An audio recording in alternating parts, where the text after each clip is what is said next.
नमस्कार दोस्तों, स्वागत है आपका आज की बड़ी 15 खबरों में। बिहार और उत्तर प्रदेश की राजनीतिक, अपराध, रोजगार और आम जनता से जुड़ी हर अहम खबरें जानकारी मिलेगी आपको यहीं। तो वीडियो को अंत तक जरूर देखें, हर खबर आपके लिए जरूरी है। और अभी तक चैनल को सब्सक्राइब नहीं किए हैं तो चैनल को सब्सक्राइब कर ले और घंटी को भी ऑन कर लीजिए।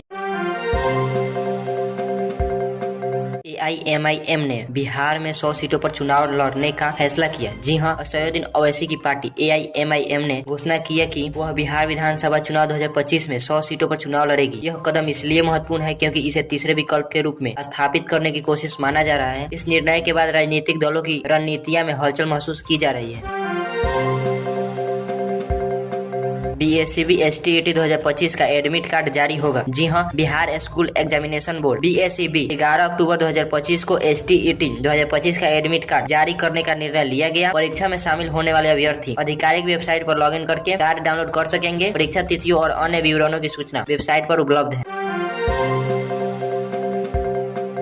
जेडी की रणनीति, भूमिहार समाज को कोर लाने की कोशिश। जी हां, बिहार में आगामी चुनाव से पहले आरजेडी ने भूमिहार और कुशवाहा समुदाय को साझा समर्थन देने की रणनीति अपनाई है। इस प्रयास से कई पुराने नेताओं में असंतोष दिख रहा है और पार्टियों के अंदर नेतृत्व स्तर पर गतिरोध की खबर है। राजनीतिक दृष्टिकोण में यह बदलाव राजनीतिक समीकरणों को प्रभावित कर सकता है। बीजेपी ने कारपेट बॉम्बिंग रणनीतियां अपनाई। जी हां, भाजपा ने बिहार के लिए एक आक्रामक चुनावी रणनीतियां तय की है जिसे वे कारपेट बॉम्बिंग कह रहे हैं। इसमें प्रधानमंत्री और केंद्रीय नेता रैली प्रचार और मीडिया उपयोगों के तुरंत गति से बढ़ाने की योजना है। यह रणनीति तेजस्वी यादव और विरोधी दलों को चुनौती देने के उद्देश्य से तैयार की।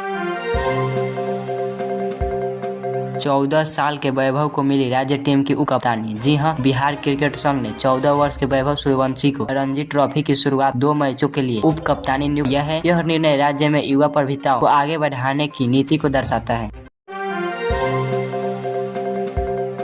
गो तस्करी के आरोप मास्टरमाइंड की मुठभेड़ में गिरफ्तारी। जी हां, सोनभद्रा में पुलिस ने 25,000 का इनामी गो तस्करी संजय राम को मुठभेड़ के बाद गिरफ्तार किया। इस दौरान आरोपी के पैरों में गोली लगी और उसके पास तमाचा और कारतूस बरामद हुए हैं। यूपी सरकार का नया व्यापार विस्तार योजना। जी हां, उत्तर प्रदेश सरकार ने अमेरिकी शुल्क के प्रभाव को देखते हुए व्यापार बढ़ाने हेतु नए अंतर्राष्ट्रीय बाजार खोलने की योजना बनाई है। मुख्यमंत्री योगी आदित्यनाथ ने यह प्रस्ताव भदोही के कालीन मेला के उद्घाटन में